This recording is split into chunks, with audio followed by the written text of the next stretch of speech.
Hi all, welcome to my channel. இன்னைக்கு நம்ம பார்க்க போறது Oracle Apexல எப்படி ஒரு ஒர்க் பேஸ் கிரியேட் பண்றது. ஸோ அதை பேஸ் பண்ணி நம்ம எப்படி அதில் ஒர்க் பண்ணலாம் அப்படிங்கிறது தான் நான் சொல்ல போறேன். ஸோ ஆல்ரெடி நான் போட்டிருக்க எல்லா வீடியோஸுமே நான் வந்து Oracle Apexல ப்ராக்டிஸ் பண்ணது தான். ஓகேங்களா? நீங்களே பார்த்துருப்பீங்க. ஸோ ஒவ்வொரு வீடியோலையும் நான் பிபிடி காமிச்சிருப்பேன். அண்ட் தென் ஒர்க் அவுட் பண்ணுறதுக்கு இன்னொரு Oracle Apex அப்படிங்கிற ஒர்க் ஸ்பேஸ் காமிச்சிருப்பேன். ஸோ நீங்களும் ப்ராக்டிஸ் பண்ணதுக்காக இது எப்படி கிரியேட் பண்ணுறது அப்படிங்கிறது நான் சொல்ல போகிறேன். ஜஸ்ட் Oracle Apex அப்படிங்கிறது கூகுள் சர்ச் பண்ணிக்கோங்க. தென் இந்த லிங்க் apex.oracle.com அப்படிங்கிறத ஜஸ்ட் கிளிக் பண்ணிக்கோங்க.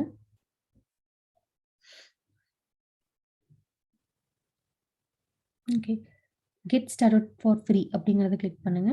இங்கே வந்து or request a free work space here அப்படிங்கிறதுல இந்த request a free work space அப்படிங்கிறத கிளிக் பண்ணுங்க. ஸோ இங்கே வந்து இந்த ஃபார்மை ஃபில் பண்ணுங்க.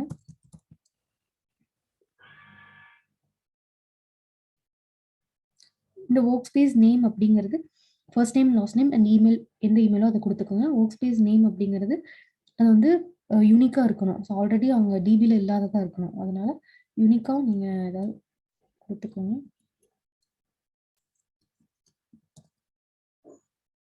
தென் கண்ட்ரி சூஸ் பண்ணிக்கோங்க.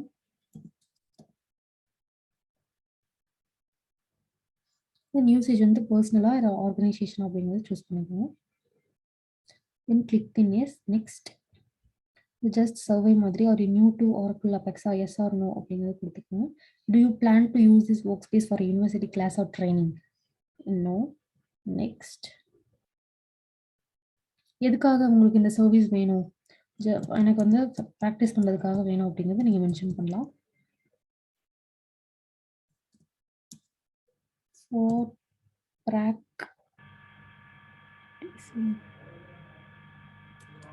SQL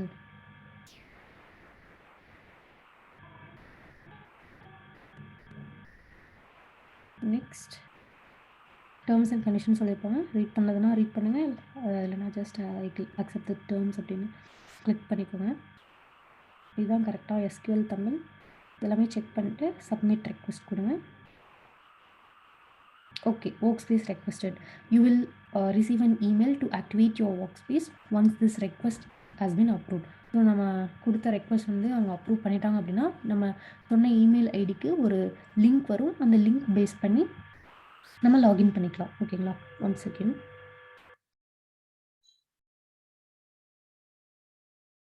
மெயில் செக் பண்ணி பார்த்தீங்க அப்படின்னா workspace request approved அப்படின்னு வந்திருக்கும். Hello Nandhini, your request has been approved. Workspace name and then username, then environment எதை கிளிக் பண்ணி போகணும் அப்படிங்கிறது. Click the button below to complete the approval process and set your password. Create workspace அப்படின்னு கொடுங்க. Okay, creating a workspace. Okay, workspace successfully created. Continue to sign in screen அப்படின்னு கொடுத்துருங்க. The password for this account must be changed.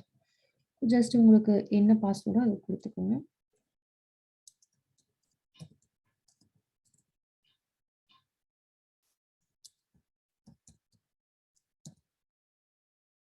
Change password கொடுத்துட்டு okay, உங்களுக்கு வந்து உள்ள open ஆயிடுச்சு. So இதில் app builder, SQL workshop, team development gallery அப்படின்னு நிறைய ஆப்ஷன்ஸ் இருக்குது. நம்ம வந்து SQL ஒர்க் ஷாப் அப்படிங்கிறத கிளிக் பண்ணுறோம். இதில் பார்த்தீங்கன்னா object browser, SQL commands, SQL scripts, utilities, restful சர்வீஸ்லாம் இருக்குது. நம்ம வந்து SQL கமாண்ட்ஸ் அப்படிங்கிறத பார்க்க போகிறோம். இதில் தான் வந்து நம்ம டேபிளை கிரியேட் பண்ணிக்கலாம், இல்லை என்ன வேணாலும் நம்ம பண்ணிக்கலாம். ஓகேங்களா? ஸோ ஜஸ்ட் உங்களுக்கு வந்து இந்த ஒர்க் ஸ்பேஸில் உங்களுக்கு ப்ராக்டிஸ் பண்ணுறதுக்கு ஈஸியாக இருக்கும். ஓகேங்களா? So just keep practising. So நம்ம ப்ராக்டிஸ் பண்ணால் தான் நம்ம வந்து இதில் கண்டிப்பாக எக்ஸ்பர்ட் ஆக முடியும். So keep practising daily. நீங்களும் செட்டப் பண்ணி பாருங்கள். ஏதாச்சும் டவுட்ஸ் இருந்தால் கமெண்ட்ஸில் கேளுங்க. தேங்க்ஸ் ஃபார் வாட்சிங் த வீடியோ. பை.